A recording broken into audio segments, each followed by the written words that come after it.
Capítulo 21. El Monasterio de las Estrellas.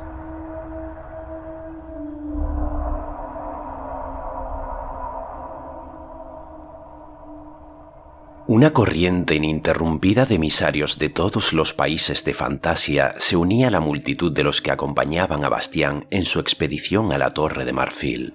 Contarlos resultaba inútil, porque apenas había terminado, había ya otros.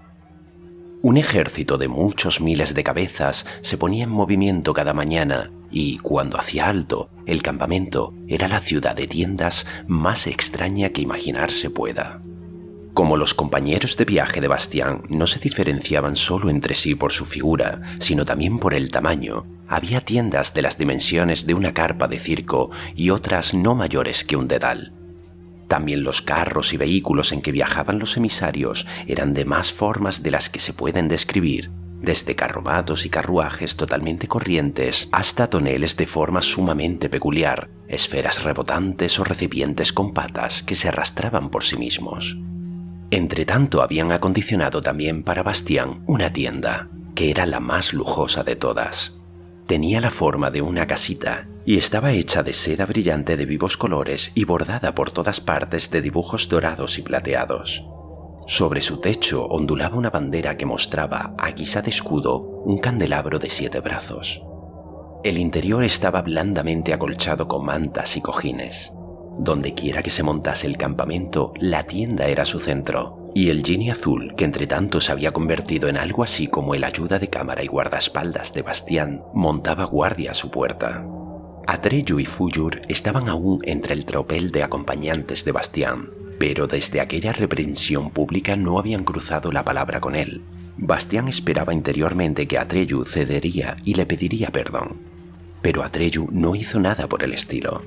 Tampoco Fuyur parecía estar dispuesto a respetar a Bastián. Y precisamente eso, se decía Bastián, era lo que tenían que aprender de una vez.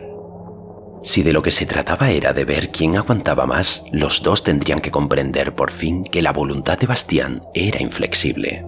En cambio, si cedían, estaba dispuesto a recibirlos con los brazos abiertos. Si Atreyu se arrodillaba ante él, haría que se pusiera de pie y le diría: «No tienes que arrodillarte ante mí, Atreyu, porque eres y seguirás siendo mi amigo». Pero, por de pronto, los dos iban los últimos en la comitiva.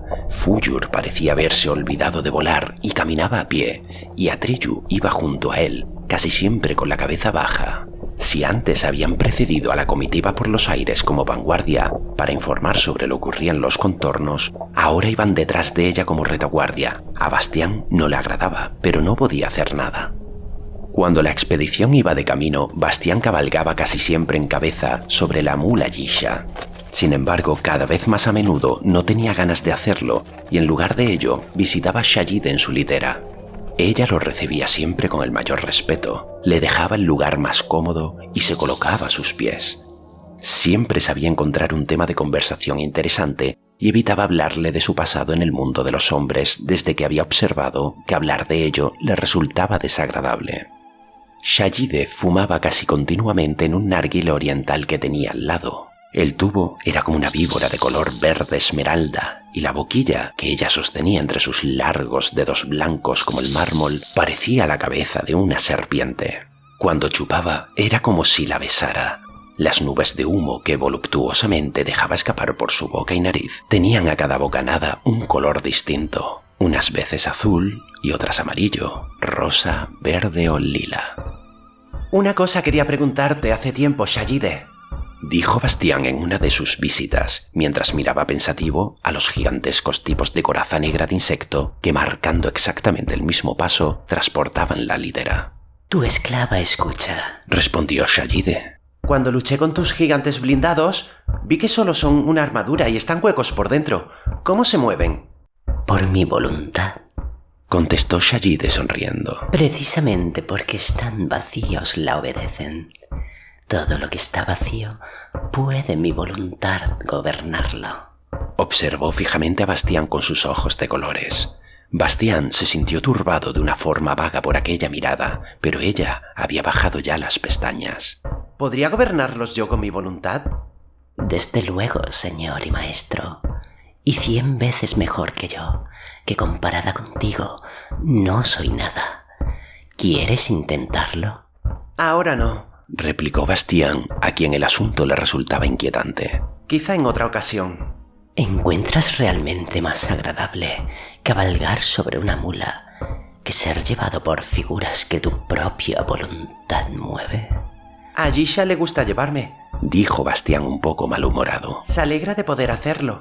Entonces, ¿lo haces por ella? ¿Por qué no? ¿Qué hay de malo? Sayide dejó escapar un humo verde por la boca. Oh, nada, señor. ¿Cómo podría ser malo lo que tú haces? ¿A dónde quieres ir a parar, Sayide? Ella inclinó su cabeza de cabellos de color de fuego. Piensas demasiado en los demás, señor y maestro, susurró. Y nadie merece que distraigas tu atención de tu propio importante desarrollo. Si no te enojas conmigo, señor, me atreveré a darte un consejo. Piensa más en tu perfeccionamiento. ¿Qué tiene eso que ver con la vieja Yisha? No mucho, señor. Casi nada. Únicamente que no es una montura digna de alguien como tú. Me mortifica verte sobre un animal tan vulgar. Todos tus compañeros de viaje se extrañan de ello. Tú, señor y maestro, eres el único que no sabe lo que te mereces. Bastien no dijo nada, pero las palabras de Sayide le habían hecho mella. Cuando el ejército, con Bastien y Yisha en cabeza, atravesaba al día siguiente un maravilloso paisaje verde, interrumpido de cuando en cuando por bosquecillos de aromáticos saucos, Bastien aprovechó la pausa del mediodía para seguir la sugerencia de Sayide. Oye, Yisha, dijo acariciándole el cuello a la mula. Ha llegado el momento de separarnos. Yisha dio un grito de dolor. ¿Por qué, señor? Se lamentó. ¿Tan mal he cumplido mi obligación? De las comisuras de sus oscuros ojos de animal brotaron lágrimas. Claro que no. Al contrario, me has llevado tan suavemente durante este largo camino y has sido tan paciente y voluntariosa que en agradecimiento quiero recompensarte. No quiero otra recompensa. Quiero seguir llevándote. ¿Qué otra cosa mejor podría desear? ¿No dijiste que te entristecía no poder tener hijos? Sí, porque me gustaría hablarles de estos días cuando sea muy vieja. Está bien. Entonces, te contaré ahora una historia que se hará verdad. Y quiero contártela a ti sola, porque es la tuya. No lejos de aquí, en un bosquecillo de saucos, te espera el padre de tu hijo. Es un corcel blanco con alas de pluma de cisne. Sus crines y su cola son tan largas que llegan al suelo. Nos sigue en secreto desde hace ya días, porque está enamorado de ti para siempre. ¿De mí? Pero si soy una mula, y además ni siquiera joven. Para él, eres la criatura más hermosa de Fantasia, precisamente porque eres como eres. Y quizá también porque me has llevado. Pero es muy tímido y no se atreve a acercarse a ti con todas estas criaturas alrededor. Tienes que ir tú a su encuentro, porque de otro modo morirá de nostalgia. ¡Santo cielo! ¿Tan grave es la cosa? Sí, y ahora, adiós, Yisha. Camina simplemente y lo encontrarás. Yisha dio unos pasos, pero se volvió una vez más hacia Bastien. A decir verdad, tengo un poco de miedo. ¡Ánimo! Y no te olvides de hablarle de mí a tus hijos y nietos. Gracias, señor, contestó Yisha a su estilo simple, y se fue. Bastien se quedó mirando largo tiempo cómo se iba trotando, sin sentirse demasiado contento de haberse deshecho de ella. Entró en su espléndida tienda, se echó sobre los blancos cojines y miró al techo. Una y otra vez se dijo que había satisfecho el mayor deseo de Yisha, pero aquello no disipó su humor sombrío.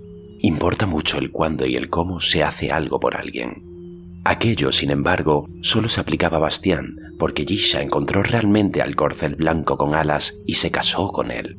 Y más tarde tuvo un hijo, que era un mulo blanco con alas llamado Pataplan.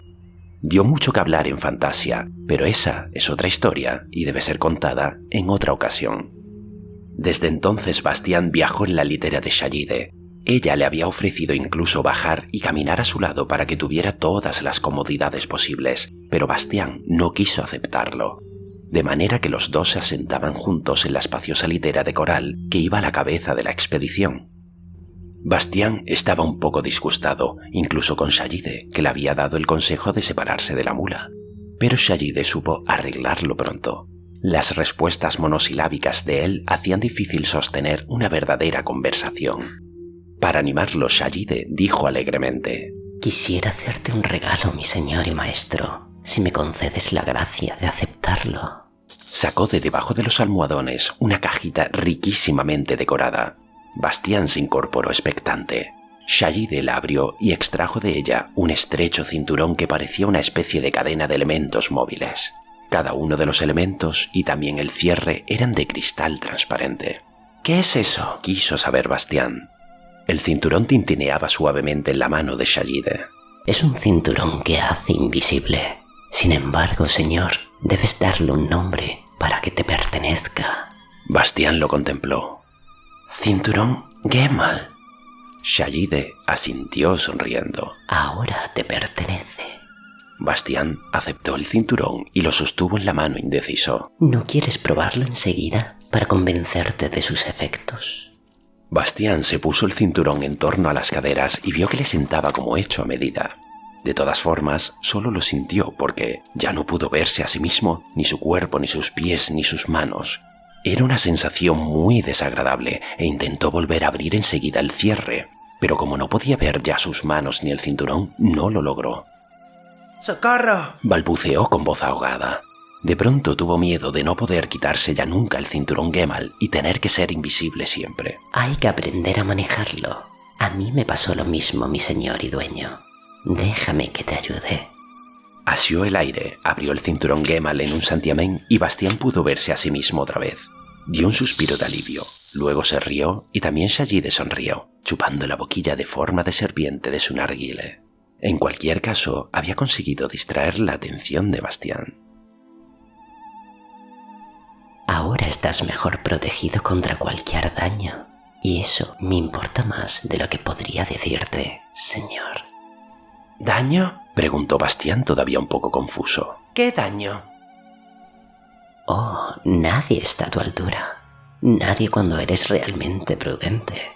El peligro está en ti mismo, y por eso es difícil protegerte contra él. ¿Qué quieres decir con eso de que está en mí mismo? Lo prudente es estar por encima de todo, no odiar a nadie ni amar a ninguno. Pero tú, señor, sigues concediendo valor a la amistad. Tu corazón no es frío e impasible como una cumbre nevada, y por eso hay alguien que puede dañarte. ¿Quién?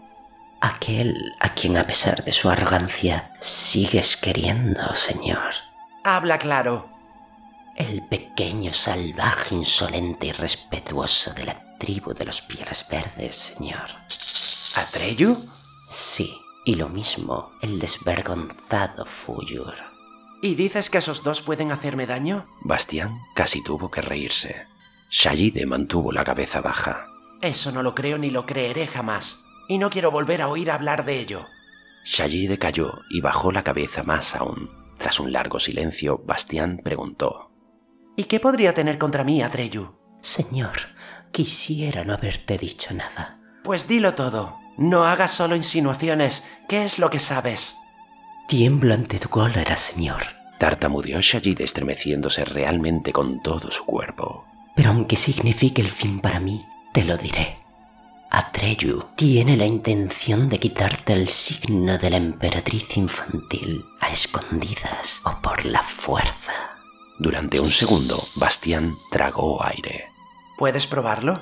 Sayide movió la cabeza y murmuró: Mis conocimientos, señor, no son de los que pueden probarse. Entonces guárdatelos, dijo Bastián mientras la sangre le subía al rostro. Y no calumnies al muchacho más leal y valiente que hay en Fantasia.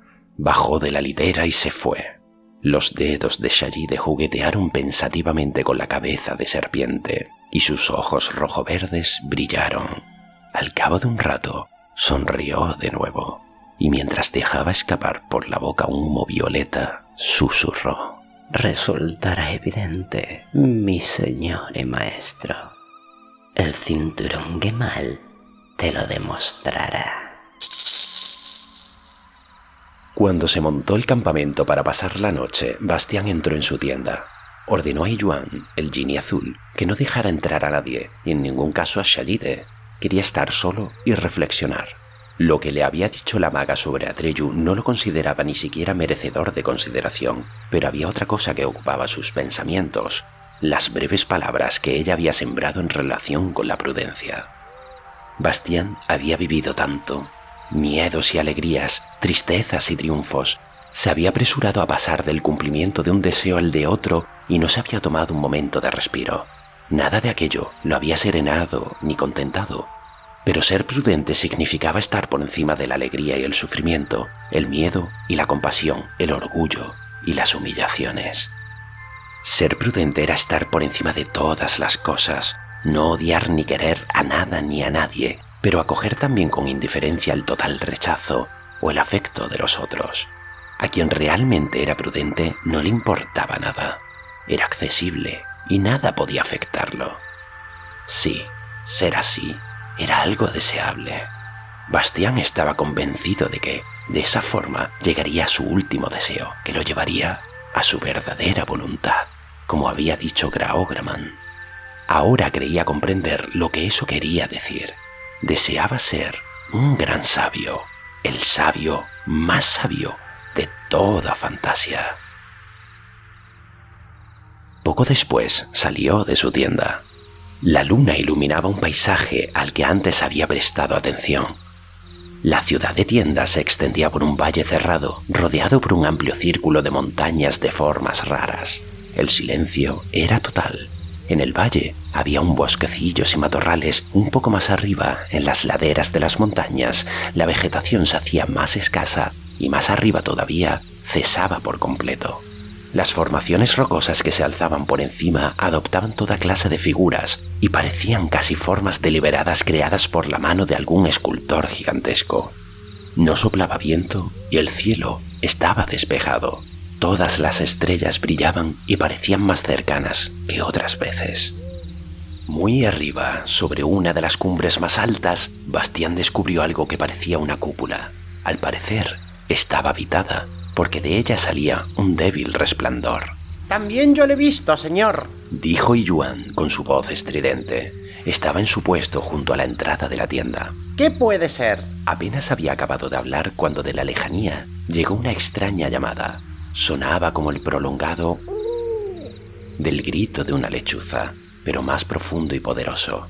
Luego el grito resonó una segunda y una tercera vez, pero ahora a muchas voces. Eran realmente lechuzas.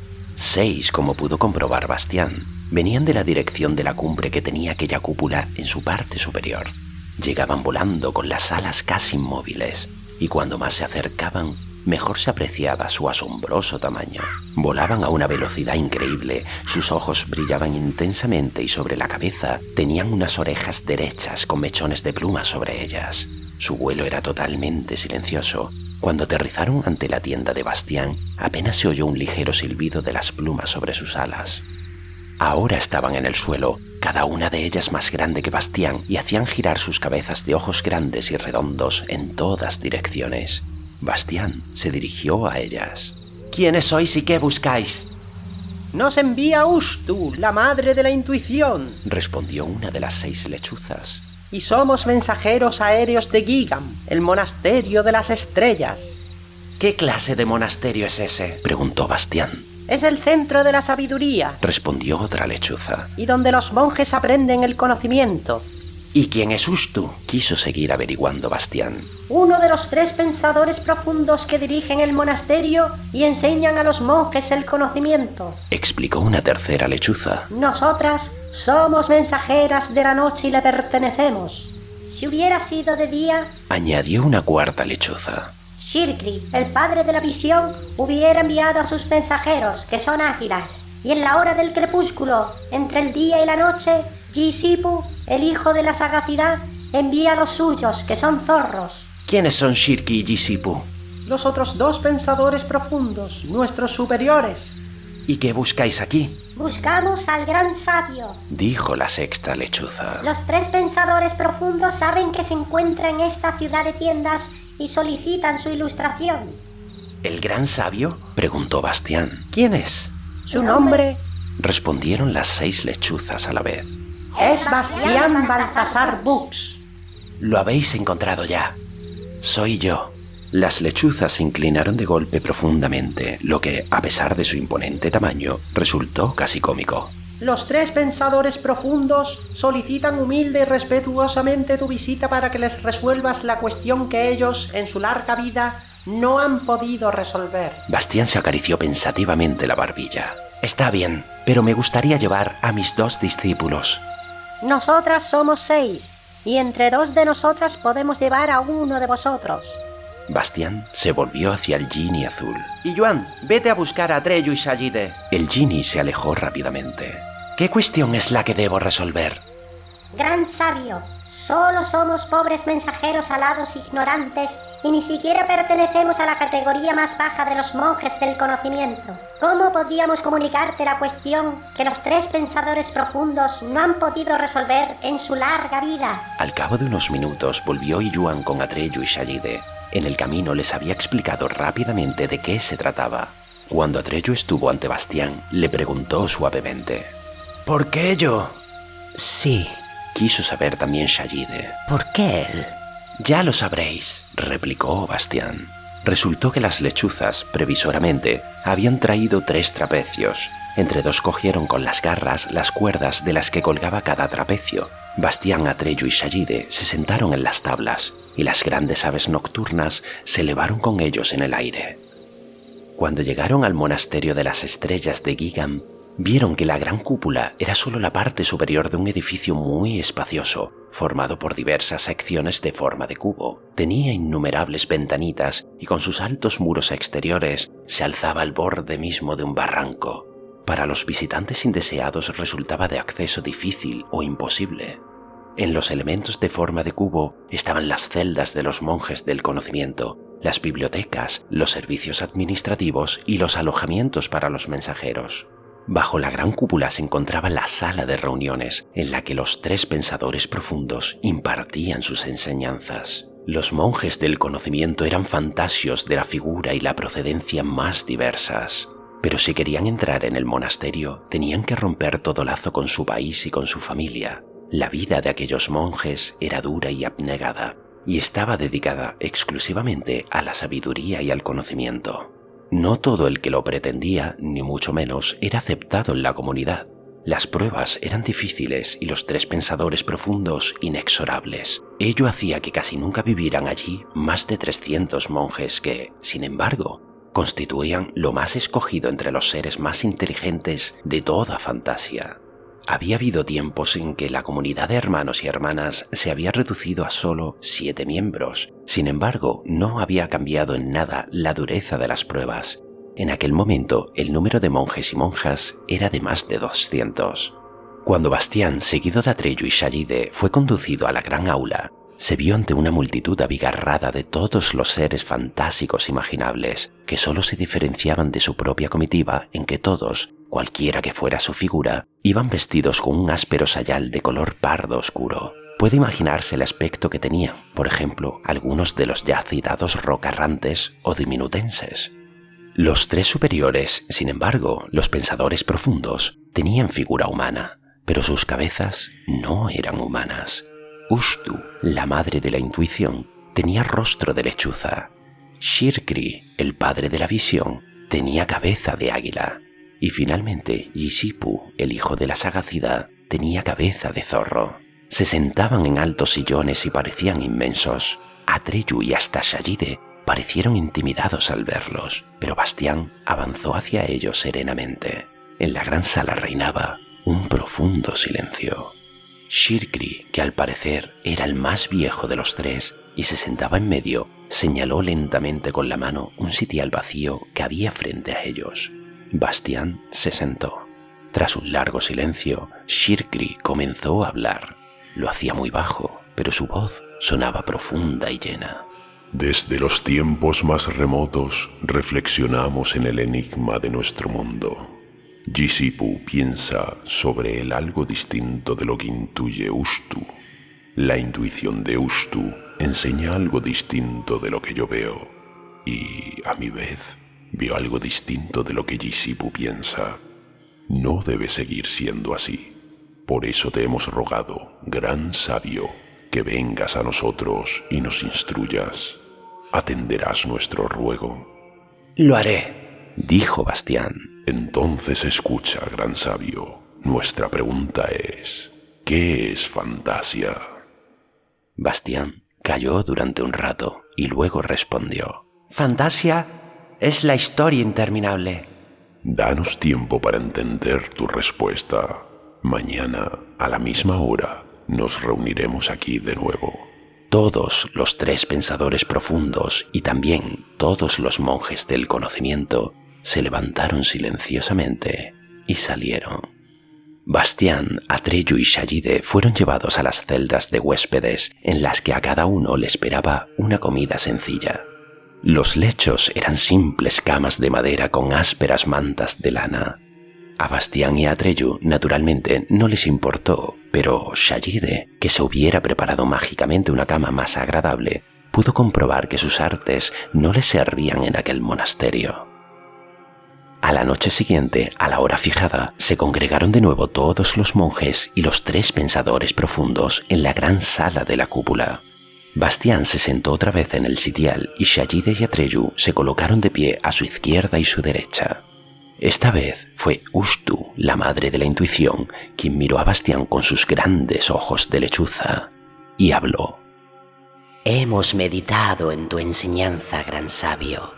Sin embargo, nos ha planteado una nueva pregunta.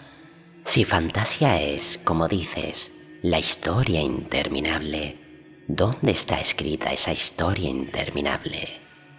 Otra vez calló un rato Bastián y luego respondió. En un libro de tapas de color cobre. Danos tiempo para entender tus palabras. Nos reuniremos aquí de nuevo mañana a la misma hora. Todo ocurrió como en la noche anterior, y a la noche siguiente, cuando otra vez estuvieron reunidos en el aula, Jisipu, el hijo de la sagacidad, tomó la palabra. También esta vez hemos reflexionado en tu enseñanza, gran sabio, y de nuevo nos encontramos desconcertados ante una nueva pregunta. Si nuestro mundo de fantasía es una historia interminable, y si esa historia interminable está escrita en un libro de tapas de color cobre, ¿dónde se encuentra ese libro? Y tras un corto silencio, respondió Bastián. En el desván de un colegio. Gran sabio, repuso Jisipu, el de cabeza de zorro. No dudamos de la veracidad de lo que nos dices. Sin embargo, quisiéramos rogarte que nos mostraras esa verdad. ¿Podrías hacerlo? Bastián reflexionó y luego dijo. Creo que podré. Atreyu miró a Bastián sorprendido. También Shayide tenía una expresión interrogante en sus ojos de colores distintos. Mañana nos reuniremos de nuevo a esta misma hora, pero no aquí en el aula, sino fuera, sobre los tejados de Gigam, el monasterio de las estrellas, y deberéis contemplar atentamente y sin interrupción el cielo. A la noche siguiente, que era tan clara y estrellada como las 3 anteriores, todos los miembros de la cofradía, incluidos los 3 pensadores profundos, estaban a la hora fijada en los tejados del monasterio, contemplando con la cabeza echada hacia atrás el cielo nocturno. También Atreyu y Shayide, que no sabía lo que se proponía Bastián, se encontraban entre ellos. Bastián, sin embargo, se subió al punto más alto de la cúpula. Cuando estuvo arriba, miró a su alrededor y en aquel momento, por primera vez, vio lejos, muy lejos, en el horizonte, resplandeciendo mágicamente a la luz de la luna, la torre de marfil. Sacó de su bolsillo la piedra Al-Zahir, que brillaba suavemente. Bastián recordó las palabras de la inscripción que había en la puerta de la biblioteca de Amargants. Mas si dijera mi nombre otra vez, desde el final al principio, despediría en un solo segundo la luz de 100 años. Sostuvo la piedra en alto y gritó. ¡Rihastla! En aquel momento se produjo un relámpago de tal luminosidad que el cielo estrellado palideció y el cielo oscuro que había detrás quedó iluminado. Y aquel espacio era el desván del colegio, con sus vigas poderosas ennegrecidas por los años. Y luego, todo pasó. Después de despedir la luz de 100 años, Al-Zahir había desaparecido sin dejar rastro. Todos, incluido Bastián, necesitaron algún tiempo para que sus ojos se acostumbraran de nuevo a la luz débil de la luna y las estrellas. Conmovidos por la visión, se congregaron en silencio en la gran aula. Bastián entró el último. Los monjes del conocimiento y los 3 pensadores profundos se levantaron de sus asientos y se inclinaron profunda y largamente ante él. No hay palabras con las que pudiera agradecerte ese relámpago de iluminación, gran sabio, porque en ese misterioso desván he visto a un ser de mi especie, un águila. Te equivocas, Shirkri, lo contradijo con suave sonrisa Ushtu, la del rostro de lechuza. He visto muy bien que se trataba de una lechuza. Los dos os engañáis, le interrumpió Jisipu con ojos brillantes. El ser que allí había era de mi especie, un zorro. Shirkri levantó las manos con un gesto de rechazo. Estamos otra vez donde estábamos. Solo tú puedes responder también a esta pregunta, gran sabio. ¿Cuál de los 3 tiene razón? Bastián sonrió con indiferencia y dijo: Los 3. Danos tiempo para entender tu respuesta, pidió Ushtu. Sí, todo el que queráis, porque os vamos a dejar. El desencanto se pintó en los rostros de los monjes del conocimiento y también en el de sus superiores, pero Bastián rechazó impasible sus insistentes ruegos de que se quedara con ellos mucho tiempo o, mejor, para siempre. De forma que fue acompañado afuera con sus 2 discípulos y los mensajeros alados los llevaron de nuevo al campamento. Aquella noche, por cierto, comenzó en Gigam, el monasterio de las estrellas, la primera discrepancia fundamental entre los 3 pensadores profundos, que muchos años después hizo que se disolviera la cofradía y que Ushtu, la madre de la intuición, Shirkri, el padre de la visión, y Jisipu, el hijo de la sagacidad, fundaron un monasterio cada uno. Pero esa es otra historia y debe ser contada en otra ocasión. Bastián, sin embargo, había perdido aquella noche el recuerdo de haber estado nunca en un colegio. También el desván y hasta el libro robado de tapas de color cobre habían desaparecido de su memoria, y nunca más se preguntó cómo había llegado a Fantasia.